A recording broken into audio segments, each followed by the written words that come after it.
Hello everyone.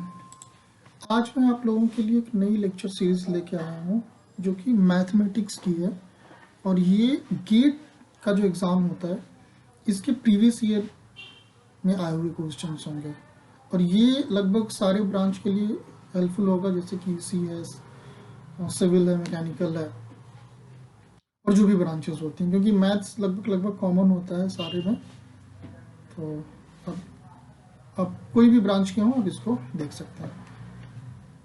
तो चलिए start करते हैं। ये हमारा पहला वीडियो है based on this GATE mathematics. Okay, let's start the question.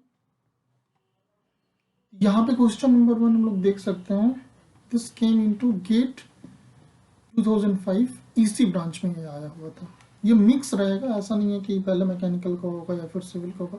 किसी भी ब्रांच का क्वेश्चन कोई भी आ सकता है, कभी भी आ सकता है, because I am doing topic wise. So based on topic wise, whatever question already came in the exam, that will cover. So the very first question is, यहाँ पे हम लोग देख सकते हैं कि एक 2x2 की मैट्रिक्स दी हुई है ए और इसका ए इनवर्स दिया हुआ है, ए इनवर्स भी दिया हुआ है। फिर हमसे पूछ रहा है, इसमें देखिए दो वेरिएबल ए और बी, इसमें फिर हमसे पूछ रहा है कि ए प्लस बी की वैल्यू क्या होगी। तो इसको देखते हैं कैसे सॉल्व करना है। तो आप लोगों ने अगर मैट्रिक्स पढ़ा होगा तो आपको पता होगा एक प्रॉपर्टी होती है A into A inverse is equal to I two कुछ नहीं होता है, आइडेंटिटी मैट्रिक्स होती है। तो हमको यहाँ पे ए और ए इनवर्स दिया हुआ है। आप क्या करिए, इन दोनों को मल्टीप्लाई कर दीजिए। आप इस तरीके से मल्टीप्लाई कर सकते हैं, ये वाला आप रो लीजिए, इन दोनों कॉलम में मल्टीप्लाई करिए, फिर आप ऐसे लिख सकते हैं। फिर ये इसको लीजिए, फिर ऐसे मल्टीप्लाई करिए, ऐसे लिख सकते हैं। और ये हमारा होता है आइडेंटिटी मैट्रिक्स, दैट इज इसका 1 1 यहाँ पे हो जाता है। ठीक है, अभी आपको क्या करना है, इसके एलिमेंट्स को कंपेयर करना है। 1 को 1 से कंपेयर करिए, इसको 0 से कंपेयर करिए, 0 को 0 से कंपेयर करिए एंड 3b को 1 से कंपेयर करिए। तो हमको दो इक्वेशन मिल जाएगा। जैसे आप जब कंपेयर करेंगे तो आपको 2a minus 0.1b is equal to 0 एक इक्वेशन मिल जाएगा और 3b इज इक्वल टू 1 एक इक्वेशन मिल जाएगा। तब यहाँ पे देख सकते हैं b इज इक्वल टू 1/3 आ रहा है। इस b की वैल्यू 1/3 को आप इसमें रख दीजिए, 2a minus 0.1 b is equal to 0। तो आपको a की वैल्यू मिल जाएगी 1/60। अब हमसे पूछ रहा है a प्लस b की value, you just add these two, you will get 7/20। So the answer will be a for this question. Okay, तो आपको बस ये प्रॉपर्टी को याद रखना है और easily you can solve this kind of problem. ठीक है, चलिए देखते हैं क्या बोल रहे हैं। ये सेकंड क्वेश्चन भी सेम ईयर में ही 2005 में इसी ब्रांच में आया हुआ था। इसमें देखिए 4x4 का मैट्रिक्स दिया हुआ है और हमसे पूछ रहा है ए इंटू ए ट्रांसपोज का ए इनवर्स। देखिए, अगर आप इसको कन्वेंशनल मेथड से करने चाहते हैं कि इसका ट्रांसपोज निकालेंगे, फिर उसका मल्टीप्लाई करेंगे और फिर अगर इसको इनवर्स लेंगे और फिर अगर आप इसको करना शुरू करेंगे तो obviously you will get answer. लेकिन ये आपका लगभग आधा घंटा 40 मिनट ले लेगा और गेट के एग्जाम में इतना टाइम आपके पास नहीं होता है कि, because you have to do 65 questions. तो आप एक ही क्वेश्चन में अगर हाफ एन आवर लगा देंगे तो आप कैसे कर पाएंगे, नहीं कर सकते हैं। तो इसके लिए हमें कैसे सॉल्व करना, देखिए इसका आंसर सी होगा। कैसे होगा हम लोग नेक्स्ट स्लाइड में देखते हैं। तो अभी इससे पहले हम लोगों ने, इससे पहले वाले क्वेश्चन में हम लोगों ने प्रॉपर्टी देखी थी A into A transpose equal to identity matrix. ठीक है, तो ये आइडेंटिटी मैट्रिक्स में जो डायगोनल वाले सारे 1 1 होते हैं एलिमेंट। ठीक है, ये होता है हमारा आइडेंटिटी मैट्रिक्स। तो कुछ नहीं, आपका ए इंटू ए ट्रांसपोज जो होता है वो आई हो जाता है। ठीक है, ये हमारी प्रॉपर्टी होती है। तो बस हमें कुछ नहीं करना, आइडेंटिटी मैट्रिक्स का ही इनवर्स ले लेना और वो भी हमारा, आप देखेंगे कि आइडेंटिटी मैट्रिक्स सी होगी, तो हमारा आंसर सी हो जाएगा इसमें। ठीक है, तो आपको जो मैट्रिक्स की प्रॉपर्टी है उसको अच्छे से याद रखना है, फिर easily you can solve the problem. Question number 3 देखते हैं। देखिए 2006 में आया हुआ है, इसी ब्रांच में भी ये भी आया हुआ है।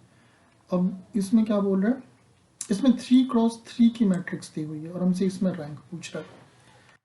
रैंक आपको निकालने आता होगा। रैंक को कैसे निकालना होता है कि हम लोग जैसे जो रो होता है या कॉलम भी ले सकते हैं, रो को यूज करके, जैसे इसमें देखिए R1 ये है, R2 एंड R3, कुछ हमको इस तरीके से सब्ट्रैक्ट या फिर एडिशन करना होता है कि ये जो हमारे नीचे का एलिमेंट है वो जीरो हो जाए। तो हमें तब तक वो चीज़ को करना होता है जब तक जीरो नहीं हो जाता। अगर जीरो कुछ भी करने में जीरो नहीं होता तो वही हमारा फाइनल हो जाता है। तो इसमें आप देखिए, आप इजिली देख सकते हैं कि R1 और R3 का एलिमेंट सेम है, तो आप क्या करिए R3 माइनस R1 कर दीजिए, तो आप देखेंगे ये तीनों एलिमेंट जीरो हो जाएगा। अब हमारा क्या बच रहा है, R2 में ये बच रहा है 1 माइनस 1 0, ठीक है। तो अब अभी आप क्या कर सकते हैं, R1 माइनस R2 करिए, तो आप देखेंगे कि अब आप कुछ भी करिए तो यहाँ पे ये तो जीरो आपका हो गया, लेकिन यहाँ पे हमेशा जीरो रहेगा ही। तो आपको उसके बाद ज़्यादा कुछ नहीं करना है। अगर जीरो नहीं हो रहा है इसका मतलब कि वो नहीं होगा, और वही हमारा फिर फाइनल आंसर देगा। तो यहाँ पे एक में जीरो है, दो में जीरो नहीं है, ठीक है, तो हमारा रैंक 2 हो जाएगा, ठीक है। तो इसका आंसर सी हो जाएगा, ठीक है। ये रैंक पे काफ़ी क्वेश्चन आता है, आप देख लीजिएगा, किसी भी ब्रांच के आप हो, सिविल के हों, मैकेनिकल के हों, ईसी के हों या इलेक्ट्रिकल के हों, रैंक पे काफ़ी क्वेश्चन आता है, 1 नंबर में 2 नंबर में, तो आप इसको अच्छे से पढ़ेगा। एक्चुअली ओवरऑल मैट्रिक्स जो है वो पूरा का पूरा काफ़ी इंपॉर्टेंट होता है, हमेशा 1-2 क्वेश्चन इससे रहता है, तो आपको अच्छे से पढ़ना चाहिए इसको। नेक्स्ट क्वेश्चन देखते हैं। 4th क्वेश्चन मैकेनिकल में आया हुआ है 1999 में। इसमें भी देखिए हमसे 3x3 की मैट्रिक्स देकर रैंक पूछ रहा है। तो आप इसमें क्या कर सकते हैं, जिसमें देखिए एक ही स्टेप में कर रहा है, तो आपको आप देखेंगे दो जो रो है जीरो हो जाएगा। जैसे आप क्या करिए, R3 माइनस 4R1, और दूसरा कर सकते हैं R2 प्लस 2R1। ये दोनों आप करेंगे तो आप देखेंगे कि हमारे R2 एंड R3 पूरा का पूरा जीरो हो जाएगा। तो जीरो हो गया तो हमारा सिर्फ R1 बच रहा है, ठीक है। तो आपका रैंक हो जाएगा 1, तो इसका आंसर हो जाएगा 1, आई मीन ए, ठीक है। नेक्स्ट क्वेश्चन देखते हैं। देखिए इसमें मैच लिस्ट दिया हुआ, ये मैट्रिक्स में जो प्रॉपर्टी होती है उससे रिलेटेड होता है, तो इसका आंसर ए हो जाएगा, ठीक है। इसमें जो सिंगुलर मैट्रिक्स होता है उसका डिटरमिनेंट जीरो होता है, सबको पता है, ठीक है। और नॉन सिंगुलर का उसका डिटरमिनेंट जीरो डिफाइंड नहीं होता है। और जो रियल सिमेट्रिक होती है उसकी जो आइगन वैल्यू होती है हमेशा रियल होती है, और जो ऑर्थोगोनल होता है उसका डिटरमिनेंट ऑलवेज 1 होता है, ठीक है। तो अब इससे इसमें से आप मिलाएंगे, आपको मिलेगा ए, ठीक है। तो मुझे आशा है कि आपको ये चीज़ समझ में आ गई होगी, तो मुझे नहीं लगता इसमें ज़्यादा कुछ बताने की ज़रूरत है। आपको नहीं पता है तो ये प्रॉपर्टी आप रट लीजिए, अगर पता है तो अच्छी बात है। तो इसमें मैंने केवल 5 ही क्वेश्चन लिया था, हो सकता है आगे वाली क्लासेस में 10 क्वेश्चन भी हो, 15 क्वेश्चन भी हो, डिपेंड करेगा।